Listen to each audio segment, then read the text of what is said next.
राष्ट्रपति। हाँ,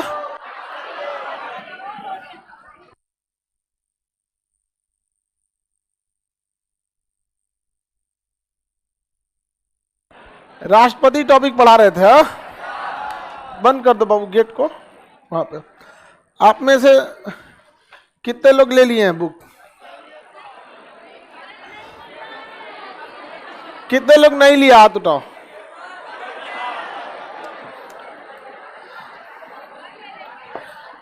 ₹50 दीजिएगा, ऑफिस से मिल जाएगा।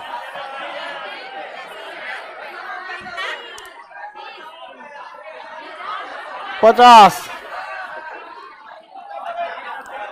चलिए अब ध्यान से समझिए।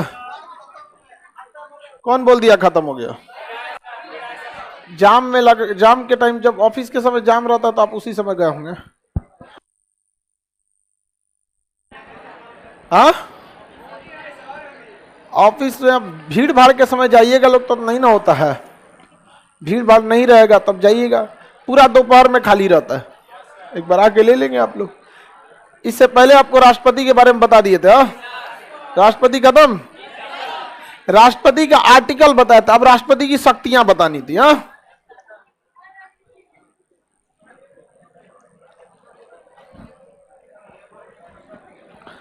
चलिए कुछ क्वेश्चन है? क्या चीज करना है?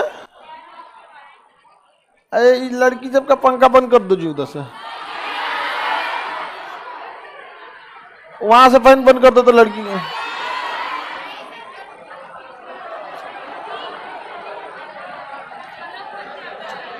चलो अब रहने दो। अरे वहां से सब बंद कर दिए तुम। लड़का सबको कोई थोड़ी ना दिक्कत रहता है।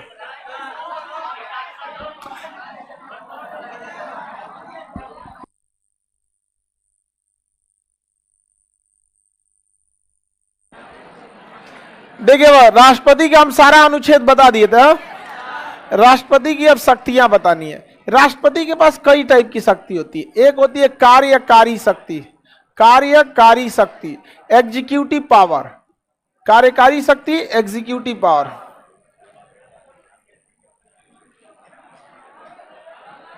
Executive power.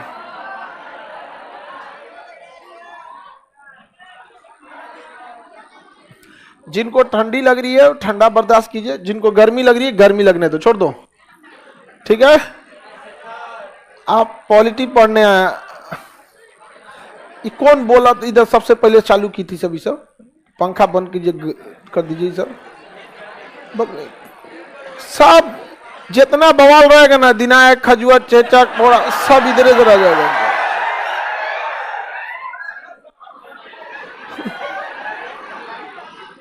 हवा लाइटवा का बंद कर दिया। सुनिए ध्यान से। अब एग्जीक्यूटिव पावर का मतलब कार्यकारी शक्ति। भारत में जितने काम किए जाएंगे, जो भी सेंट्रल गवर्नमेंट काम करेगी, वो सारा काम राष्ट्रपति के साइन पर ही होगा और किसी के साइन पे नहीं होगा। सारा काम किसके साइन पे होगा? राष्ट्रपति के सिग्नेचर से ही किया जाएगा। राष्ट्रपति कहां कहां अपना सिग्नेचर करते फिरेगा, पगला जाएगा वहां पे। इसलिए राष्ट्रपति अपने अंडर में बहुत सारे लोगों की नियुक्ति कर देता है कि भाई मेरे बदले तुम काम कर देना। यूपीएससी की नियुक्ति राष्ट्रपति, सीएजी की नियुक्ति राष्ट्रपति, प्रधानमंत्री की नियुक्ति राष्ट्रपति, जितने अधिकारी हैं सबकी नियुक्ति राष्ट्रपति। कहता है कि भाई सारा काम हम नहीं कर सकते, मेरे बदले में तुम कर देना कुछ काम। ठीक है, तो भारत में सारी कार्यकारी शक्ति किसके पास? किसी को जर्मनी भेजना है भारत का राजदूत बना के, कौन भेजेगा? राष्ट्रपति। अच्छा, अमेरिका का कोई आदमी आएगा कहेगा कि हम भारत में राजदूत रहना चाहते हैं, कौन जबरदस्ती रह जाएगा? पता चला फर्जी आ गया है राजदूत रहने के लिए, तो किसके पास पहले जाना पड़ेगा? राष्ट्रपति के पास सारा डॉक्यूमेंटेशन वगैरह दिखाएगा, तब राष्ट्रपति साइन करेंगे। ठीक है, हम आपको अपने देश में रहने की अनुमति देते हैं। तो जितने अधिकारी होते हैं उन सब की नियुक्ति किसके द्वारा होता है? राष्ट्रपति। तो राष्ट्रपति के पास कार्यकारी एग्जीक्यूटिव शक्ति है कि नहीं है? सभी नियुक्तियां कौन करेगा? राष्ट्रपति। सारे साइन कौन करेंगे? राष्ट्रपति। ट्रांसफर राष्ट्रपति का। एक मंत्री को हटा देंगे राष्ट्रपति। मंत्री क्योंकि एग्जीक्यूटिव बॉडी होता है, काम करने की शक्तियां किसके पास होती हैं? मंत्री के पास। राष्ट्रपति के पास होते हैं ना, मंत्री के पास। एग्जीक्यूटिव पावर भी उसी के पास होते हैं ना। तो एग्जीक्यूटिव पावर के तहत तो क्या कर सकते हैं? मंत्री को क्या कर सकते हैं? पद से हटा सकते हैं, या एक मंत्री का दूसरा विभाग दे सकते हैं। तो राष्ट्रपति के पास बहुत सारी शक्तियां होती हैं। राष्ट्रपति के पास शक्तियों की कोई कमी नहीं है। किसी को कोई दिक्कत नहीं ना। आगे देखते हैं, कार्यकारी शक्ति के बाद देखते हैं दूसरा है विधायी शक्ति, लेजिस्लेटिव पावर। विधायी शक्ति, विधायी का मतलब क्या होता है? कानून बनाने की शक्ति। Legislative power, legislative power, legislative power, विधायी शक्ति। कौन सी शक्ति? विधायी शक्ति, लेजिस्लेटिव पावर। ये विधायी शक्ति क्या है भाई? विधायी शक्ति का मतलब होता है कानून बनाने की शक्ति। कानून बनाने की शक्ति को क्या कहते हैं? विधायी शक्ति। तो राष्ट्रपति कानून बना सकते हैं विधायी शक्ति के तहत, वो टेम्पोररी कानून बना सकते हैं। राष्ट्रपति विधायी शक्ति के तहत कई सारे काम को कर सकते हैं। जैसे विधायी शक्ति में केवल वही शक्तियां आएंगी जिनके तहत कानून बनाया जाता है। जैसे एंग्लो इंडियन की नियुक्ति कर देंगे और एंग्लो इंडियन लोकसभा में बैठ के कानून बनाएगा। 12 सदस्यों को राज्यसभा में मनोनीत कर देंगे, वो बैठ के कानून बना देगा। समझ में आ रहा है कि नहीं? जब तक कानून बने, लोकसभा राज्यसभा से पास हो, ये साइन नहीं करेंगे, तब तक कानून पास ही नहीं होगा। समझ में आ गया कि नहीं? ये सब इनकी कौन सी शक्तियां हैं? विधायी शक्ति। तो कानून बनाने से रिलेटेड शक्तियों को हम क्या कहते हैं? विधायी शक्ति। कौन सी शक्तियां? तो क्या राष्ट्रपति के पास विधायी शक्ति है? कार्यकारी शक्ति? राष्ट्रपति के पास शक्ति की तो कोई कमी नहीं, शक्ति का भंडार है, बस उसके शक्तियों का उपयोग कोई और करता है। कौन करेगा? प्रधानमंत्री। किसी को कोई दिक्कत नहीं ना? राष्ट्रपति की शक्ति समझ में आ रहा है? तो कार्यकारी शक्ति में सीएजी की नियुक्ति किसमें आएगी? कार्यकारी शक्ति। मंत्रियों की नियुक्ति, राजदूत की नियुक्ति, मंत्री को सस्पेंड कर देना, कार्यकारी शक्ति। अधिकारी को सस्पेंड करना, तीनों सेनाओं के अध्यक्ष की नियुक्ति, कार्यकारी शक्ति। तो इनके पास शक्तियां बहुत। विधायी शक्ति भी समझ गए। एंग्लो इंडियन की नियुक्ति, विधायी शक्ति। एंग्लो इंडियन की नियुक्ति 331 के तहत विधायी शक्ति। अच्छा, ये एससी एसटी के लिए भी क्या कर सकते हैं? संसद में क्षेत्र को आरक्षित कर सकते हैं। ये सब किसमें आएगा? विधायी शक्ति में। किसकी विधायी शक्ति? राष्ट्रपति की विधायी शक्ति। दो शक्तियां समझ में आ गई। कार्यकारी यानी एग्जीक्यूटिव का मतलब समझ आ रहा है? जितने अधिकारी और मंत्री होंगे सबकी नियुक्ति कौन करेगा? राष्ट्रपति कर देता। अब सबका नियुक्ति करते रहे राष्ट्रपति तो हाथे चढ़ जाएगा उसका। पता चला आप यूपीएससी निकाल लिए गए सेंट्रल गवर्नमेंट में, राष्ट्रपति साइन करके देंगे आपको, पगला जाएंगे, उनके हाथे दुखा जाएगा साइन कर। तो अपने लिए एक कार्मिक विभाग बना दिए। कार्मिक विभाग वो कर्मचारियों की क्या करती है? नियुक्ति करती है।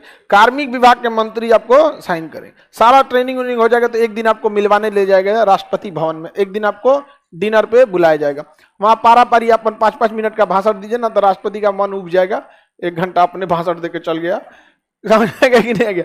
पूरा कार्मिक विभाग आपको समझा देगा, भाषण वगैरह दीजिएगा। राष्ट्रपति पहले से आपको एक पत्र थमा देंगे, हाँ आप यूपीएससी से हैं, जाइए, हो गया काम से। तो एग्जीक्यूटिव पावर राष्ट्रपति का बहुत ज्यादा होता है। समझ में आ रहा है कि नहीं? लेकिन वास्तविक एग्जीक्यूशन किसके हाथ में रहता है? किसके पास में? प्रधानमंत्री। आप घर में भी देखेंगे ऐसे एग्जीक्यूटिव पावर पापा के पास रहता है, लेकिन लास्टली वो किसके पास चला है?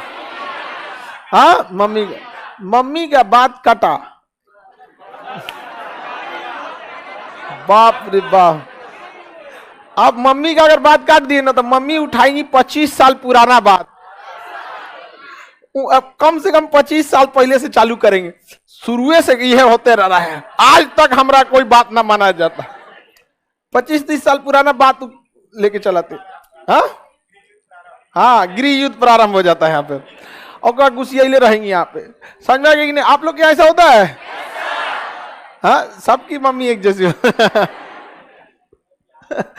आगे बढ़ जाते, पापा बेचारे चुपचाप लगा जाता है, अरे कौन जाएगा उधर। ठीक है भाई, रेडी, तुम ही मान लो, सही, बाहर चल जाते हैं।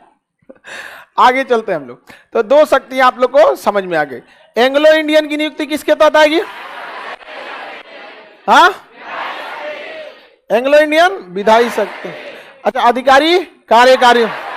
एंग्लो इंडियन के लिए 331, लोकसभा में एससी एसटी के लिए 332, ये सब किस में आ गई? विधायी शक्ति। अच्छा, राष्ट्रपति के पास पैसे से भी रिलेटेड शक्ति रहती है, वित्तीय शक्ति। कौन सी शक्ति? वित्तीय शक्ति। कैसे लिखाएगा वित्तीय? दोनों लिख देते हैं, जिसको जो अच्छा लगे वो लगे। वित्तीय शक्ति, फिनेंशियल पावर, फाइनेंशियल पावर।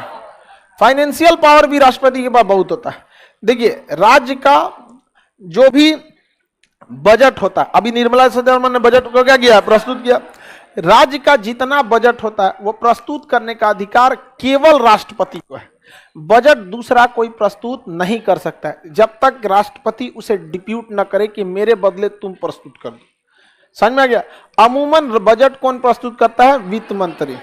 लेकिन वित्त मंत्री बीमार रहेंगे तो कौन और मंत्री कर देता है।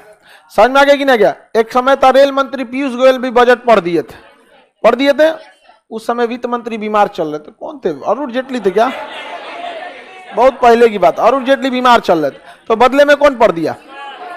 पीयूष गोयल पढ़ दिया। अच्छा, बजट पढ़ने में कौन चीज आता है? सब लिखल आता है, खड़ा होकर पढ़ दीजिए, खत्म कहानी। आप समझ में आ रहा है कि नहीं आ रहा है? बजट जब भी लाइएगा तो एक आदमी कहेगा अच्छा है, कोई कहेगा खराब है, कोई ये है वो है। दुनिया में साहब, तो बताइए, राष्ट्रपति के पास वित्तीय शक्ति है? बजट कौन प्रस्तुत कर सकता है? लेकिन खुद करता है। अच्छा, जितने भी भारत का पैसा है, आकस्मिक निधि हो या संचित निधि हो, बिना राष्ट्रपति के साइन पैसा नहीं निकले। बजट पास कर दिए ना कि हमको सेना को देंगे हम 4 लाख करोड़, बिहार को देंगे 2.5 लाख करोड़। 2.5 लाख करोड़ में पूरा बिहार को जीना होता है। राज्य चलाने के लिए 2.5 लाख करोड़ बहुत बड़ा चीज नहीं होता है। कितने कर्मचारी हैं उन्हीं से देख लीजिए ना, 40-40 हजार रुपये सैलरी के हिसाब से देखिएगा कितना हो जाएगा। सरकार का सैलरी में इतना पैसा खत्म हो जाता है कि जिसका कोई हद नहीं। सरकार की सैलरी में हो जाता है, फिर कभी कोई आपदा वगैरह चला जाता है। बजट समझ में आ रहा है कि नहीं आ रहा? जब तक अच्छा बजट प्रस्तुत कर दिए कि बिहार को 2.5 लाख करोड़ देना है और राष्ट्रपति साइन नहीं करेंगे तब पैसे नहीं निकलेगा। कहीं भूकंप आ गया, आकस्मिक निधि में पैसा चाहिए तो कौन निकालेगा? राष्ट्रपति। तो आकस्मिक निधि किसके पास? राष्ट्रपति। संचित निधि हाँ राष्ट्र। बजट बनाएगा राष्ट्रपति देता है। किसी को दिक्कत? वित्त आयोग के अध्यक्ष की नियुक्ति राष्ट्रपति। वित्त आयोग क्या करता है? नहीं, बजट की चर्चा हम आपको कर देंगे अनुच्छेद 112 में, वहां डिटेल से बताएंगे अंतरिम बजट क्या होता है, आम बजट क्या हो जाता है, कैसे कैसे बजट बनता है। बहुत पूरा डिपार्टमेंट अपना अपना हिसाब देता है। पूरा डिपार्टमेंट किसका क्या बजट है, कोई एक विभाग नहीं है। और उसको पढ़ने का काम कौन कर देता है? वित्त मंत्रालय। हर एक विभाग में वित्त मंत्रालय का एक आदमी रहता है। सड़क विभाग भी है ना, तो उसमें भी एक वित्त मंत्रालय का आदमी है। जैसे पूरा खुश हो जाएंगे, एक बहुत बढ़िया पुल बनने वाला है, ये वो वित्त विभाग वाला कहेगा पैसा नहीं है, रंद सड़क बनाएंगे आप। हाँ अच्छा जी, बजट पे वीडियो बनाना था, अभी तक नहीं बनाए? आप बना देते हैं, रुकिए।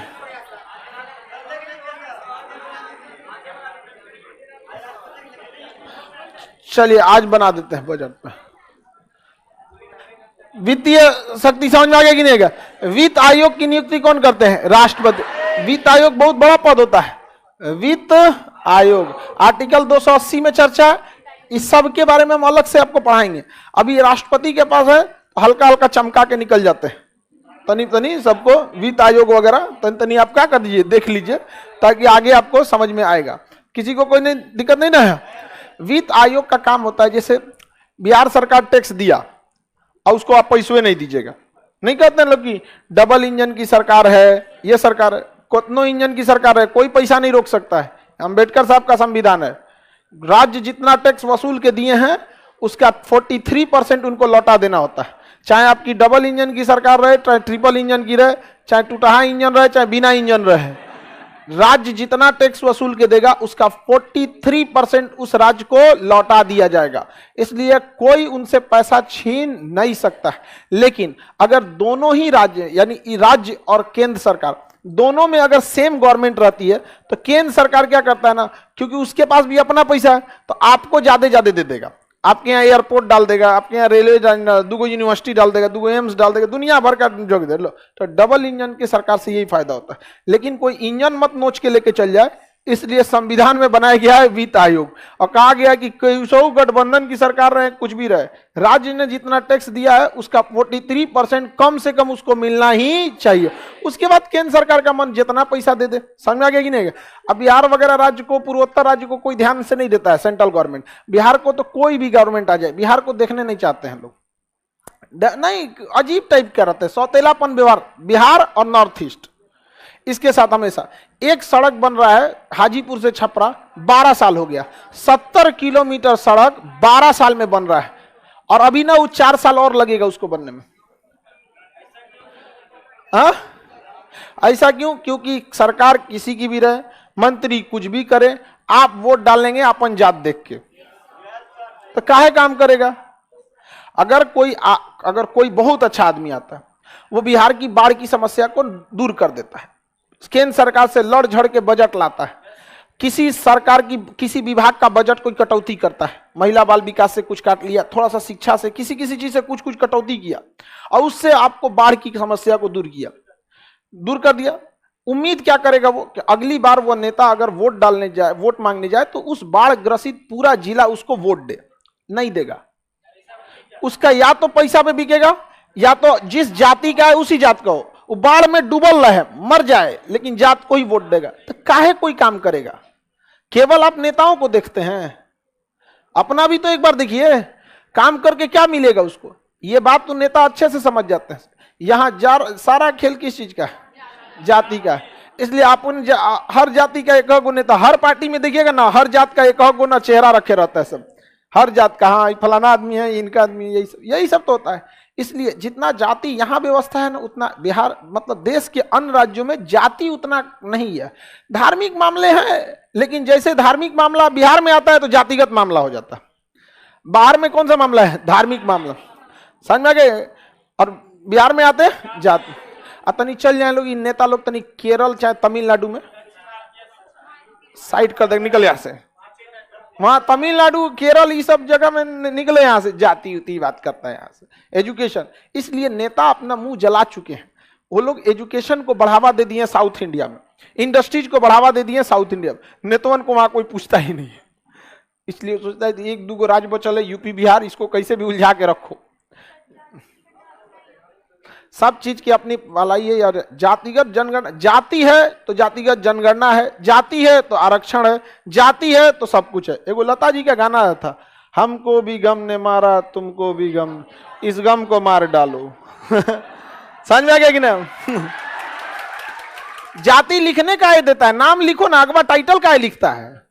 जिसका जो नाम है सुरेश, रमेश, जो कुछ रख के आगे बढ़ो, वो क्या अगवा लगाएगा लोग। समझ में आ गया कि नहीं? जहां फायदा होगा वहां तान के चलेंगे, हमरा हाई जाती है, और जहां आरक्षण से घाटा हो जाएगा, हमरा तो लूट लिया। अरे भाई ऐसा थोड़ा होगा, मीठा मीठा हाँ हाँ तीता तीता ना, ऐसा नहीं ना होगा। कहीं फायदा कहीं घाटा होता है। आरक्षण सही गलत, जाति है, किसी भी पेड़ का अगर जड़ छोड़ दीजिएगा, फिर आप कैसे उम्मीद कर सकते हैं कि पौधा नहीं निकलेगा। जाति है तो आरक्षण की बात आएगी, जाति है तो जातिगत जनगणना होगी। अच्छा, धार्मिक जनगणना हुई है कि नहीं हुई है? देश में हुआ है धार्मिक जनगणना? नहीं हुआ है? कितने हिंदू, कितने मुस्लिम, कितने ये हुआ है कि नहीं हुआ? तो जैसे धार्मिक जनगणना है वैसे जातिगत जनगणना है। अगर इस हिसाब से रोकना चाहिए तो पहले तो धार्मिक पे रोकना, ऐसा प्रभाव पड़ेगा। इसका सब सारा फायदा पड़ेगा नेता सबको। जातिगत जनगणना से किस एरिया में कौन जात का है, उस जात का उस एरिया में चुनाव का टिकट दिया जाएगा। अगर किसी जात का आदमी उधर ज्यादा है तो उसी जात का कैंडिडेट उठेगा वहां पे। समझ में आ गया कि नहीं आ गया? और उसके बाद सोचेंगे बिहार को नासा का स्पेस सेंटर बना दिया जाए। वोट डालने के समय जाति देखेगा, काम करने के समय सोचेगा कि बाप रे बाप, मर्सिडीज का यहीं पे एजेंसी खुल जाए। आगे बढ़े। वित्त आयोग की नियुक्ति कौन सी बोलता? 500 करोड़। इमरजेंसी में कितना पैसा होता है? 500 करोड़। बजट किसके अंडर में आता है? राष्ट्रपति। लेकिन वो किससे कराते हैं? हाँ, वित्त मंत्री से कराते हैं। किससे कराते हैं? वित्त मंत्री से कराते हैं। समझ में आ गया कि नहीं आ गया? हाँ, 4 होगा। चलिए 4 लिखना चाहिए था यहाँ। चलिए देखिए, अन्य शक्तियां में भी देखते हैं। राष्ट्रपति के पास बहुत सारी शक्तियां। सैन्य शक्ति, सैन्य शक्ति, सैन्य शक्ति, मिलिट्री पावर, मिलिट्री पावर होता है। राष्ट्रपति तीनों सेनाओं का क्या होता है? अध्यक्ष। राष्ट्रपति जो होता है वो किसका अध्यक्ष होता है? तीनों सेनाओं का अध्यक्ष होता है। वह तीनों सेनाओं का अध्यक्ष होने के नाते किसी भी देश से युद्ध की घोषणा कर सकता है। जब तक राष्ट्रपति साइन न करे, सेना युद्ध नहीं लड़ेगी। पूरी सेना किसके अंडर में? राष्ट्रपति के अंडर में आता है। लेकिन राष्ट्रपति किसके अंडर में? प्रधानमंत्री के हाथ में। तीनों सेनाओं के अध्यक्ष। किसी देश से संधि करना है तो प्रधानमंत्री साइन करके आ जाएंगे, हाँ, राष्ट्रपति। और किसी देश से युद्ध लड़ना है तो प्रधानमंत्री का साइन, राष्ट्रपति। तीनों सेनाओं के अध्यक्ष। सेना अध्यक्ष की नियुक्ति कौन करेगा? राष्ट्रपति। सीडीएस की नियुक्ति राष्ट्रपति। किसी को कोई दिक्कत नहीं। किसी भी देश से समझौता, संधि, मित्रता, दोस्ती सब कौन कर सकता है? राष्ट्रपति। राष्ट्रपति के पास बहुत सारी शक्तियां हैं। समझ में आ गया कि नहीं आ गया? राष्ट्रपति की शक्तियों को अंडर एस्टिमेट नहीं कर सकते। आगे बढ़े और भी राष्ट्रपति की शक्ति देखते हैं। 5वां शक्ति, राष्ट्रपति के पास कई सारी शक्तियों के अंदर राष्ट्रपति के पास कुछ वीटो शक्तियां हैं। कौन सी शक्ति है? Veto power. वीटो पावर मतलब निषेधात्मक शक्ति। निषेधात्मक शक्ति, वीटो पावर। यह है आपका निलंबकारी वीटो, अत्यंतकारी वीटो और पॉकेट वीटो। ये वीटो क्या होता है? चलिए समझते हैं हम लोग। वीटो का मतलब होता है रोक देना, निषेध। वीटो का मतलब क्या होता है? निषेध, निषेधात्मक शक्ति या फिर वीटो पावर। निषेधात्मक शक्ति या फिर वीटो पावर। निषेधात्मक शक्ति या वीटो पावर। याद रहेगा? किसी को कोई दिक्कत नहीं है? निषेधात्मक शक्ति या फिर वीटो पावर। इस शक्ति के तत्व क्या है कि जब कभी भी संसद किसी प्रस्ताव को पास करके भेजती है, किसके पास? राष्ट्रपति का, तो राष्ट्रपति चाहे तो उस प्रस्ताव को रोक सकता है। जब आप किसी चीज को रोक देते हैं और फिर आपके ऊपर कोई आदमी नहीं बचता है पावरफुल, तो उसे कहा जाता है वीटो। तो राष्ट्रपति के पास वीटो शक्तियां हैं। जब कभी कोई विधेयक पास करके आता है तो हो सके तो राष्ट्रपति उसे हमेशा के लिए रद्द कर दे, जिसे हम एब्सोल्यूट वीटो या अत्यंतकारी वीटो कहते हैं। क्या कहें? अत्यंतकारी वीटो या एब्सोल्यूट वीटो। क्या कहेंगे? एब्सोल्यूट। संसद ने, लोकसभा और राज्यसभा ने पास किया, राष्ट्रपति के पास आया कि साइन कर दीजिए। राष्ट्रपति कहा कि क्या विधेयक लेके आया है तुम लोग, रद्द कर दिया, डिसमिस। उसे क्या कहेंगे? अत्यंतकारी वीटो।